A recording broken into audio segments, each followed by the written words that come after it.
Good afternoon. It's a pleasure to me. It's a pleasure to be here with you.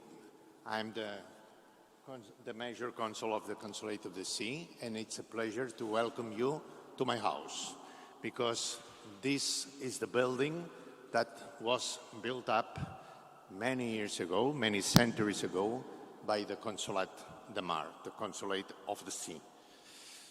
So welcome. Welcome everybody here. And for me, I insist on this point that it's a real and great pleasure.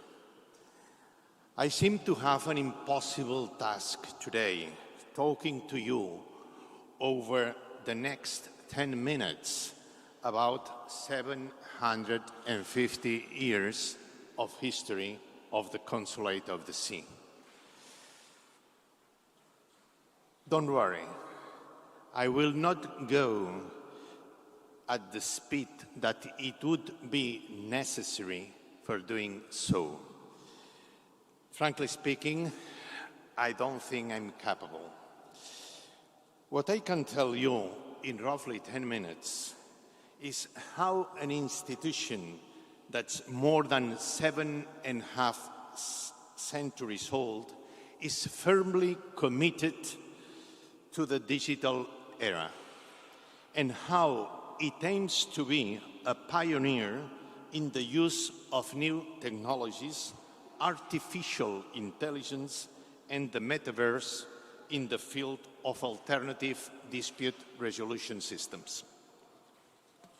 The Consulate of the Sea was born as an institution in the 13th century, and its impact was enormous throughout the Middle Ages.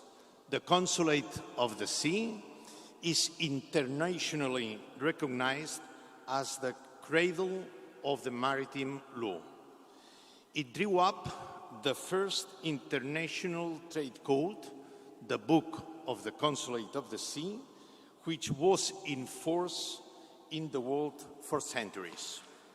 Its rules, known as uses and customs, were applied everywhere until the 19th century, when Napoleon started the codification process. Its significance was felt as recently as the 20th century. In 1908, a court in New York City dismissed a claim for not respecting the uses and customs of the Book of the Consulate of the Sea. The Consulate created here, in this place, in this building, the first European public bank, the so-called Taula de Canvi. And it was the pioneer of alternative disputes resolution systems. In the year 1262, King Jaume I encouraged merchants and navigators to dispense with the king's jurisdiction and set up their own dispute resolution system, judging themselves according to their uses and customs. In doing so, he did none other than incorporate alternative dispute resolution systems into the commercial and economic life of that time. In short, the Consulate of the Sea was a pioneering institution in trade, law, navigation, diplomacy, and the alternative resolution of conflicts outside the ordinary jurisdiction.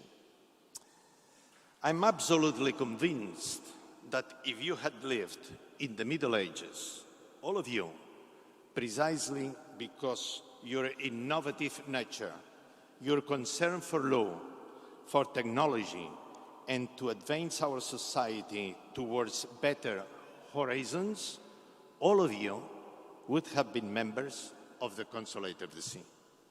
However, what is the Consulate of the Sea currently doing, and what are its aims for the future?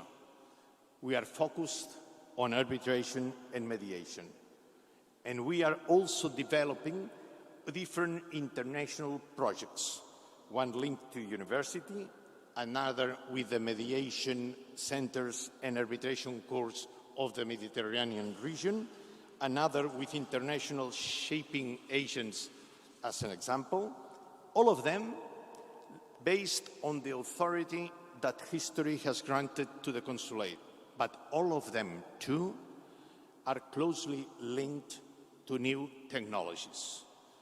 The Consulate was a pioneer with the tools of its time and has left us an incalculable legacy. Now we intend to use the tools of the 21st century to propel ourselves into the future as pioneers of a new era.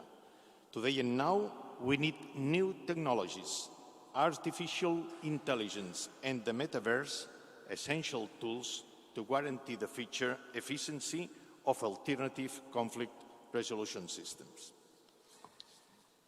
It's in this context that we consider that mediation is today the most agile, useful and appropriate mechanism to promote fluid and satisfactory relations when any conflict arises. Mediations make it possible to resolve conflicts between the parties by looking a consensus solution for all involved. This means a change of paradigm in the way we understand justice and even arbitration. When a court of justice or an arbitration court make their own decisions, one party wins and the other loses. In mediation, however, both parties win. And this powerful paradigm shift enables us to move from confrontation to dialogue and from dialogue to cooperation. But I said before, for alternative disputes resolution systems to function effectively, we need new technologies. We need them to provide citizens with the most efficient mechanisms to resolve conflicts. New technologies can help us bring solutions closer, standardizing rules for procedures, facilitating meetings, authenticating acts, documents and proceedings, translating simultaneously. These are some of the aspects in which artificial intelligence and the metaverse will mark a before and an after. That is why we are working very closely with institutions such as the Blockchain Center of Catalonia to achieve this. But let me remind you that we must for sure walk together along the path of innovation and new technologies. And if we want a better society, a true democracy, and a true rule of law, we must make sure that these technologies do not destroy what we have worked so hard to achieve. They cannot infringe, under any circumstances, our fundamental human rights. And to conclude, let me go back to the beginning and read you a short excerpt from the book of the Consulate of the Sea, a paragraph that summarizes very briefly how lawyers like me had to act at that time and especially why. In this way, you can see, as people concerned about the rule of law, how advanced the people of the Consulate of the Sea were in the middle of the 13th century. The text reads like this: lawyers must be courteous and affable, and must not be mocking or quarrelsome or threatening, because it might tarnish their reputation and the judge might throw them out of the trial and, according to the law, punish them. And now he says the most important thing, why they have to maintain this behavior or why this is mandatory.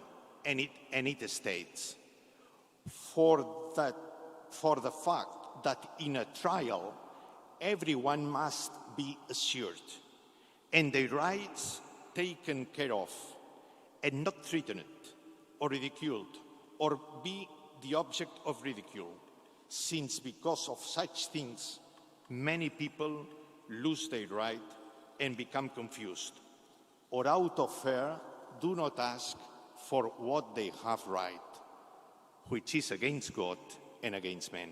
In other words, our forefathers of the Consulate of the Sea wanted to ensure that everyone's rights were respected.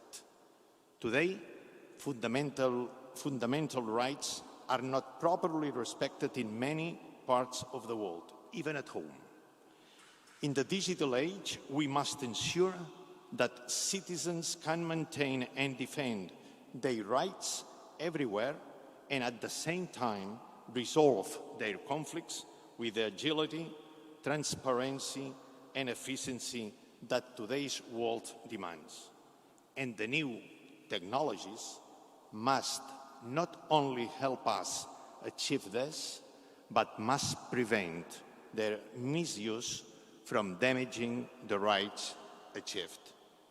This is our common challenge. Thank you very much.